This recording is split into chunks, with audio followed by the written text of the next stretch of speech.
So what is up, guys? Nick here, helping you to master your technology. Welcome to my iPhone 13 versus iPhone 12 versus iPhone 11 versus the iPhone XR full comparison video here. All right, guys, so let's discuss the difference in the body between all four of these phones. Now, the iPhone 12 and the iPhone 13 do feel quite similar, as they do have that same industrial square design. Matter of fact, if I gave both these phones to you to hold in your hand, you'd say they feel almost the same. Now, you'll see they do have a difference in the way the camera does look up there, but there's also a little bit of a difference in the weight. The iPhone 13 weighs in at 174 grams. The iPhone 12 weighs in at 164 grams. Now, they're both using that ceramic shield, so they're both using a very tough glass on the back of these phones. In addition to that, they both do have IP68 dust and water resistance, and they both have the same basic dimensions, with the iPhone 12 being slightly thinner at 7.4 millimeters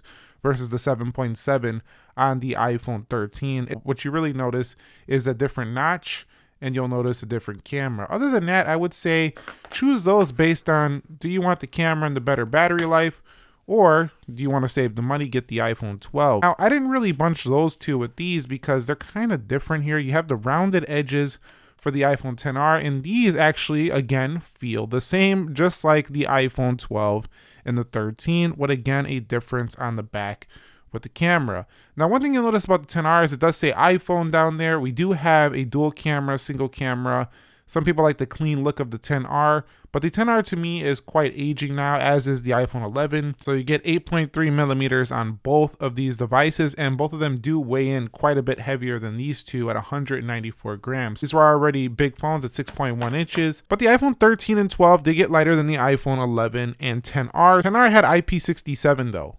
IP68 started with the iPhone 11, so do keep that in mind. On the display front, all these phones are the same exact size at 6.1 inches, so keep in mind that no matter which one you go with, you're going to be able to see and view around the same amount of content either way. They're all 60 Hz displays. However, they do differ in one very important category, and that is these two are LCD panels, so they don't have the same contrast ratio that you'll find on these panels over here for the iPhone 12 and the iPhone 13. Now, the iPhone 13 also is the brightest panel that you're going to find on any of these 6.1 inch iPhones, pushing 800 nits, which is actually the same as the iPhone 11 Pro and 12 Pro, and it's 60 Hz. So this is basically the iPhone 12 Pro, 11 Pro display here on the standard iPhone display over here for the 13. Now this one, 625 nits, not quite as bright, but it's still OLED, so it does improve over that of the iPhone 11. Now the 11 does have chunkier bezels, as does the iPhone XR, and these are all 60 Hz panels, like I said earlier, so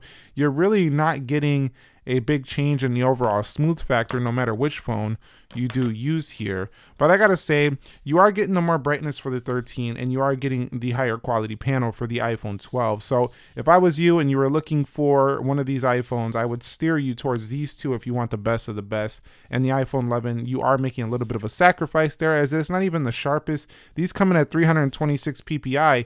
This comes in at 460. One other factor about these displays is that they do have different notches, especially the iPhone 13 over here. The rest of them have that same thicker notch at the top, but it does cut into the content depending on what you're doing. If you're pinching in on a photo or watching a video pinching in, it may cut into the content. Now, in the area of software, they all do feature iOS 15.1.1. They can be upgraded in the future as well. And what's really, crazy about the iPhones, they don't really change much every year. You don't see one phone really giving you that much benefits in the area of software versus the other, and that's what kind of makes this, seem like you could just hold on to your phone forever or just wait until the next iteration. A lot of people will buy these iPhones and then next year they'll be like, I'm just going to wait until the next one.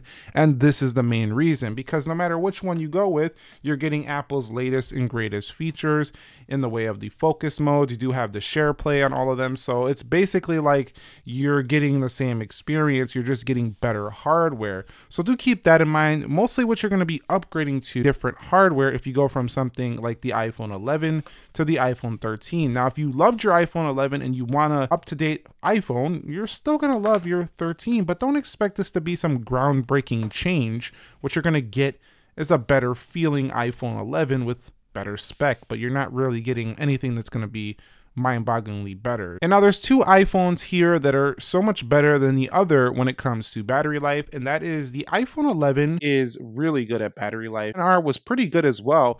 It would make it a whole day, but the iPhone 11 outdid that one for me. And then we have the iPhone 12, which was just kind of disappointing, not giving me the best battery life I would hope for, and definitely needed a charge sometimes before the day was even over. And then Apple said, okay, I got you. Here comes the iPhone 13 with some amazing battery life once again, easily getting through a day. I was taking photos with this phone and I had the brightness cranked all the way up and I was watching its SIP battery. So A15 Bionic chipset in here, extremely nice. It doesn't matter which one you go with here in terms of the performance. I will say though that the XR is starting to get a little bit slower with its 3 GB of RAM, 4 gigs over here. I mean, I want to see 4 gigs go up to 6 gigs on the latest iPhone 14. So these 4 GB of RAM, this one 3 GB of RAM. I will tell you though, in terms of everyday performance, each one of these phones still performs very well. And this is one of the strong suits of buying an Apple iPhone, is that no matter how they age, the performance stays strong throughout the entirety of your usage or ownership. So I gotta say, really, if you want really strong performance for video rendering, gaming, you'll want to go with the iPhone 13 or the iPhone 12. If you're okay with, you know, not having the fastest phone out there, but having a competent performer for almost everything you do, the iPhone 11 is there. And then I think you may run into a couple of slowdowns here for the iPhone XR, but it's not gonna be all the time. This can still run day-to-day tasks with no problem. So Apple's been putting fast chips in their phones for what seems like forever. So you're gonna be good everywhere here. But you'll notice one thing, the iPhone 13 and the iPhone 12 with their very efficient A14 and A15 CPUs, these phones stay very cool to the touch. So even under heavier usage, they have this tendency to never get really hot. And I really like that. It makes them feel much more efficient. Whereas the 11 and the XR can definitely warm up a bit. And one thing to discuss is the cameras here. For the iPhone 13, you got a dual camera there. You have a dual camera here for the 12 and the 11. Now, what are the real differences here? And then you have a 12 megapixel standard on the iPhone XR.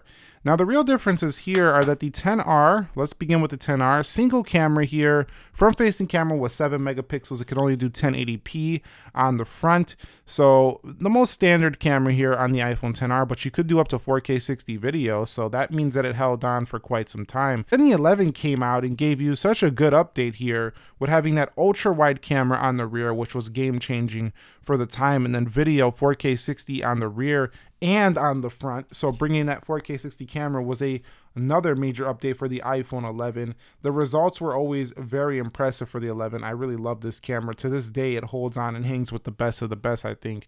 iPhone 12, it was harder to see the upgrades from the iPhone, 11. iPhone 11 did bring a night mode as well, but it had a HDR video. You could do 4K 60 on the rear, and somehow, some way, Apple was able to make this camera look even better than the 11. Photos and videos just looked quite a bit sharper. Sometimes a touch warmer, I would say, but overall, if you're looking for, almost pro level cameras, the iPhone 12 is definitely up there and very impressive with HDR video formats as well. And then comes the iPhone 13, which brings a pro video mode in here called cinematic mode, which will allow you to blur the background in your video. This is just amazing for this phone right here. You don't get the macro mode like you get in the pro models on the iPhone 13, but you do get some amazing video quality once again, and somehow, some way, the video looks vibrant and more bright than these phones as well.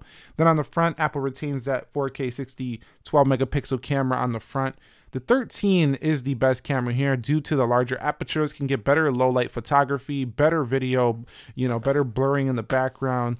The 12 is my second option, of course. The 11 is third, and then the XR. So cameras did improve on everyone, and it's pretty obvious to see, depending on which year model you go with, you're going to get a slightly better camera on each. But the XR seems a little bit behind compared to these three for sure. Now, every one of these phones do have stereo speakers, and I found that the iPhone 12 had a little bit better sound than the iPhone 11. Then the 13 comes along and gives me an even richer sound at the highest volume. I have Bluetooth 5.0 connection, so Apple hasn't upgraded this to the 5.2. Regardless of that factor, with AirPods 3 or even AirPods 2 or any AirPods, Beats headphones as well, Apple makes those. These phones right here all connect blazing quick to those devices, and the audio experience has been pretty good. Believe it or not, one area that was actually noticeably different was the phone call quality, mobile reception. Now for the iPhone XR, you would notice that you would probably have not the best bar strength, the best reception strength everywhere you went, and mobile performance actually was very spotty for me on the XR. iPhone 11 comes along, gives me a slightly better experience, however, still reminiscent of what I was experiencing for the iPhone XR. I was a little bit disappointed here as well, getting a little bit spotty coverage. Then we introduce 5G to the iPhone 12 and bring back the Qualcomm modems, and what do you know? The reception strength, everything is back to the way I would expect it to be, back to Samsung level good, and the iPhone 12 was great. No spotty coverage, good bar strength, good signal strength. I was strong. I was happy with that. Now the iPhone 13 comes along, and now my 5G feels even faster than the 5G I felt on the iPhone 12. I don't know if it's in my head, but it just feels like I'm getting better signal strength once again on the iPhone 13. So this is actually an area of improvement. And bringing it all together, which one to choose? If money's no object to you and you want the latest and greatest, order yourself the iPhone 13. Obviously, it gives you the best. And if you have none of these, you might as well, if you're going to invest in an iPhone, go with the latest and greatest, best cameras, longest battery life. In addition to that, it's going to have the longest software support. Now, if you want to save some money, and you're gonna upgrade when they get rid of the notch, and you don't want to pay the full price, get yourself a 12. You're gonna be very happy. It still has modern design, amazing cameras, still very fast. It's still gonna have software support for such a long time. You know, we're still early in the game when it comes to software for the iPhone 12. Now, if you're looking for a great value, consider the iPhone 11. If you're just like, I don't need the latest and greatest specs, Nick, I just need a new iPhone. I have an older iPhone 7, 8, something like that, and your budget's around that $400 range, $500 range, this can be a decent option for you. But keep in mind, I don't really love recommending this one over those two because, you know, this phone is going to be pushed out of the lineup more than likely next year. So this one is starting to age. Now, the iPhone XR is just a no for me. I would not recommend picking this up right now. The single camera, there's too many phones with multi-cameras, and I know not everybody really cares. Sometimes people just want iOS, they want it cheap. But it's only a good iPhone if you have it as a side iPhone, maybe something to try out. Or if you're looking for the absolute cheapest large iPhone you can buy right now or find on the marketplace, then it's a decent option. But I think it's not worth getting the iPhone XR versus any of these three right here for sure. Let me know your thoughts on the iPhone 13 to the XR, all the 6.1-inch iPhones, which one you would choose and why. And if you upgraded, share your experience with the community down below in the comments section of this video. If you found it helpful, entertaining, informing, click the like button for me, subscribe if you haven't already. Nick here, helping you to master your technology. Be sure to be well, and peace.